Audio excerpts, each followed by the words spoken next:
नमस्कार दोस्तों, नूतन studies channel में एक बार फिर आप सभी का स्वागत है। आज इस वीडियो में हम देखेंगे एक बहुत ही आकर्षक स्कीम जो काफ़ी टाइम से चल रही है और जिसको बहुत ही अच्छा रिस्पांस मिला हुआ है उसके बारे में, जो कि है सीनियर सिटीजन सेविंग स्कीम। इस स्कीम के बारे में आपने ज़रूर सुना होगा। सीनियर सिटीजन्स के लिए है ये स्कीम। क्या इसके फीचर्स है, क्या और चीज़ें हैं, वो आज इस वीडियो में हम देखेंगे। अगर आपको मेरा वीडियो पसंद आए तो please like it, share it and subscribe my channel Nutan studies. तो आइए शुरू करते हैं।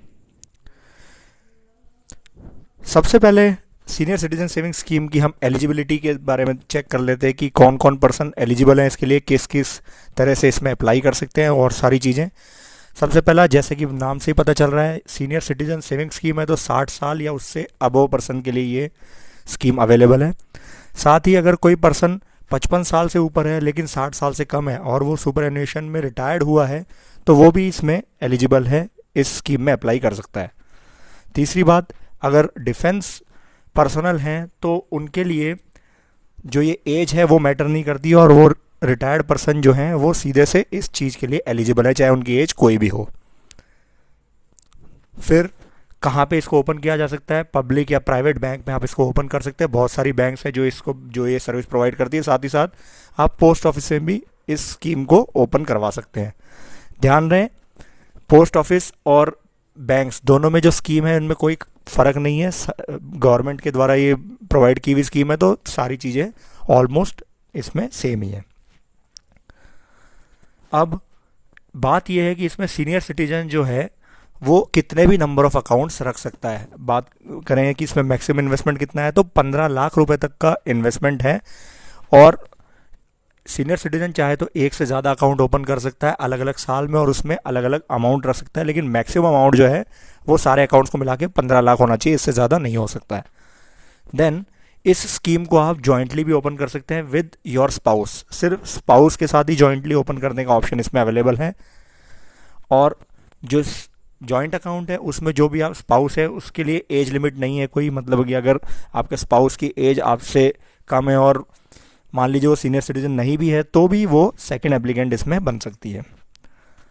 एक और इम्पॉर्टेंट पॉइंट कि अगर आप एनआरआई हैं तो इस स्कीम में आप एंटाइटल्ड नहीं है, इस स्कीम में अप्लाई नहीं कर सकते। तो ये कुछ एलिजिबिलिटी क्राइटेरियाज हैं सीनियर सिटीजन सेविंग स्कीम्स में। अब हम बात कर लेते हैं कि इसका टेन्योर कितना है। तो मेन जो टेन्योर है वो 5 ईयर्स का है, मतलब आप जितना इन्वेस्टमेंट करते हैं वो टोटली आपका लॉक हो जाता है 5 साल के लिए। मैच्योरिटी पीरियड जो है वो 5 ईयर्स का है इसमें। फिर 5 साल के बाद में आपके पास ये ऑप्शन है कि आप इसको रिन्यू कर सकते हैं सिर्फ एक ही बार, दैट इज़ फॉर 3 ईयर्स, मतलब कि टोटल 8 साल तक आप इसको चला सकते हैं टोटल स्कीम को। लेकिन ध्यान रहे, अगर आपको ये एक्सटेंशन करवाना है तो आपको मेच्योरिटी, जब 5 साल की मेच्योरिटी हो जाएगी उससे 1 साल के भीतर, उसके आगे मतलब 1 साल के अंदर आपको एक्सटेंशन की रिक्वेस्ट दे देनी है। ये टेन्योर की बातें हैं। फिर हम बात कर लेते हैं इन्वेस्टमेंट की। जैसा मैंने बताया था, मैक्सिमम इसमें 15 लाख इन्वेस्ट कर सकते हो आप। मिनिमम क्राइटेरिया जो है दैट इज़ 1000 रुपीज़, मतलब सिर्फ 1000 रुपये का इन्वेस्टमेंट भी आप कर सकते हैं। लमसम इन्वेस्टमेंट ही करना पड़ता है, इसमें कोई SIP सिप या मंथली इन्वेस्टमेंट, क्वार्टरली इन्वेस्टमेंट इस तरह का ऑप्शन नहीं है। एक लमसम अमाउंट ही आपको इन्वेस्ट करना पड़ता है। उसके बाद अगर आप 1 लाख रुपए तक इन्वेस्ट करना चाहते हैं तो आपके पास ऑप्शन है कि आप इसको कैश डिपॉजिट कर सकते हैं, चाहे आप प्राइवेट बैंक में जाएं, पब्लिक बैंक में जाएं या पोस्ट ऑफिस में जाएं। लेकिन अगर आप 1 लाख रुपए से ज़्यादा का इन्वेस्टमेंट करना चाहते हैं तो आपको मैंडेटरीली इसको चेक या डिमांड ड्राफ्ट से इसका पेमेंट करना पड़ेगा। उसके बाद हम बात कर लेते हैं इंटरेस्ट की। तो पहले मैं ये बताना चाहता हूँ कि इसका जो इंटरेस्ट है क्वार्टरली हर एक फाइनेंशियल ईयर में अनाउंस होता है गवर्नमेंट के द्वारा। अभी ये अप्रैल टू जून के लिए डिक्लेयर हुआ है। अभी इस फर्स्ट क्वार्टर 2020-21 के फर्स्ट क्वार्टर के लिए इसका रेट जो है, इंटरेस्ट रेट, वो काफ़ी कम कर दिया गया है। पहले ये 8.6% था, जो अभी घटा के इसको 7.4% पर एनम कर दिया गया है फॉर फर्स्ट क्वार्टर। हर 3 महीने में गवर्नमेंट इसके रेट को अनाउंस करती है। पहले इसमें रेट काफ़ी ज़्यादा अच्छा था लेकिन अभी थोड़ा कम है, बट फिर भी ये बाकी सारी जो सेविंग स्कीम्स हैं उनके कंपेरिजन में अभी भी सबसे ज़्यादा इंटरेस्ट प्रोवाइड करता है। क्वार्टरली इंटरेस्ट जो है वो इसमें पे होता है और वो आपको मंथ के जो फर्स्ट डे है उसमें प्रोवाइड किया जाता है। जैसे कि अप्रैल, जुलाई, अक्टूबर एंड जनवरी, इन 4 महीनों में आपको इंटरेस्ट, जो क्वार्टरली इंटरेस्ट है वो आपको रिसीव होता है। उसके बाद हम बात कर लेते हैं विड्रॉल की। तो हाँ, इसमें विड्रॉल का ऑप्शंस आपके पास अवेलेबल हैं, आप विड्रॉ कर सकते हैं साथ ही साथ प्री मेच्योर विड्रॉल भी आपके पास ऑप्शन अवेलेबल है। अगर आपने 1 साल पूरा कर लिया है अपने SCSS में तो आप प्री मेच्योर विड्रॉल के लिए अलाउ हो सकते हैं, लेकिन आपके पास कुछ पेनल्टीज़ आपको प्रोवाइड करनी पड़ेंगी इसमें। तो क्या पेनल्टीज़ हैं? अगर आप जब आपने ओपन किया है अकाउंट और वहाँ से 2 साल के भीतर अगर आप अपने पैसे निकालना चाहते हैं कुछ, तो आपको जो भी डिपॉजिट अमाउंट है उस पर 1.5% की पेनल्टी लगती है और बाकी अमाउंट आपको वापस मिल जाता है। साथ ही साथ अगर आप 2 साल से 5 साल के भीतर अपने पैसा निकालना चाहते हैं तो आपको 1% की पेनल्टी इसमें देनी पड़ती है।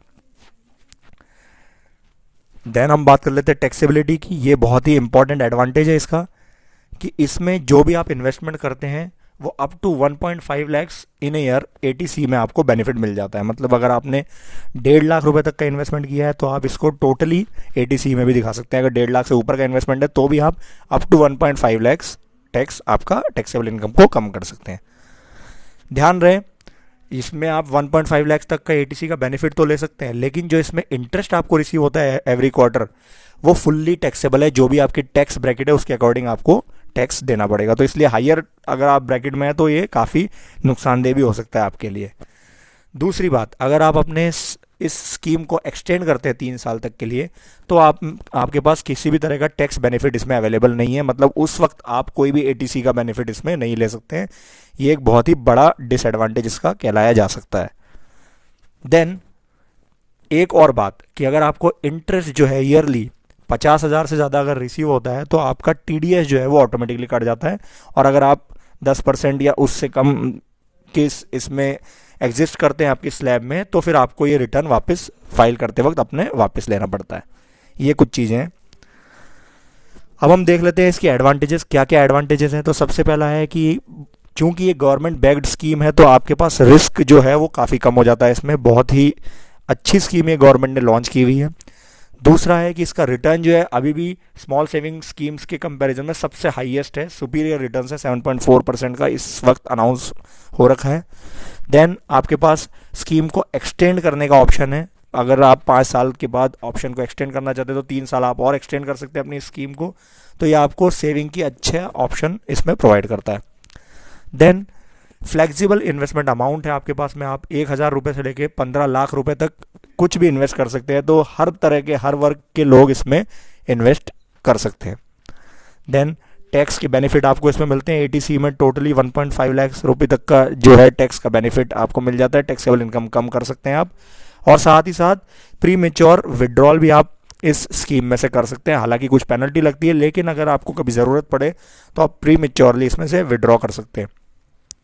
अब क्या क्या डिसएडवांटेजेस हो सकते हैं इसके? डिसएडवांटेजेस मेनली है, पहला तो है कि एक तो इसमें लमसम इन्वेस्टमेंट आपको करना है। कोई इस तरह की स्कीम नहीं है कि आप क्वार्टरली, मंथली या ईयरली इसमें पे करें। अगर ऐसी स्कीम होती तो शायद ज़्यादा बेनिफिशियल होता, ज़्यादा कन्वीनियंट होता, लेकिन इस तरह का कोई ऑप्शन इसमें अवेलेबल नहीं है। दूसरी बात, इसमें किसी भी तरह का लोन फैसिलिटी नहीं मिलती है। अगर आप सपोज कीजिए किसी इंपॉर्टेंट रीज़न की वजह से आपको पैसे निकालने पड़ते तो आप नहीं निकाल सकते हैं। और पैसे तो नहीं निकाल सकते, साथ ही साथ अगर आप कोई लोन उस पर से मिल जाए जिससे आपको उन चीज़ों के लिए फ़ायदा हो जाए तो वो भी इसमें अवेलेबल नहीं है। तो किसी भी तरह की लोन फैसिलिटी नहीं है। देन अगर आप प्री मेच्योरली विड्रॉ करते हैं आफ्टर 1 ईयर तो आपको जो पेनल्टी देनी पड़ती है 1.5%, और अगर 2 साल से ऊपर पे करते हैं तो 1%। तो वो है, मतलब आप प्री मेच्योर विड्रॉ तो कर सकते हैं लेकिन इसमें पेनल्टी लगेगी। एक और डिसएडवांटेज अभी जो हाल फिलहाल मैं कंसिडर कर रहा हूँ, हालांकि वो डिसएडवांटेज नहीं है, कि उसमें जो इंटरेस्ट रेट है वो अब पहले के कंपैरिजन में कम हो गया है। इंटरेस्ट जो है 7.4% ही मिल रहा है। ये सारे डिसएडवांटेजेस हैं। मेन डिसएडवांटेज अगर हम इसमें माने तो ये भी मान सकते हैं कि अगर आप इस स्कीम को अपने एक्सटेंड करते हैं तो आपको किसी भी तरह का टैक्स बेनिफिट नहीं मिलता है। तो ये कुछ चीज़ें हैं सीनियर सिटीजन सेविंग स्कीम के बारे में। मैं आशा करता हूँ कि मेरा ये वीडियो आप सभी को पसंद आया होगा। अगर आपको मेरा वीडियो पसंद आया तो please like it, share it and subscribe my channel Nutan studies.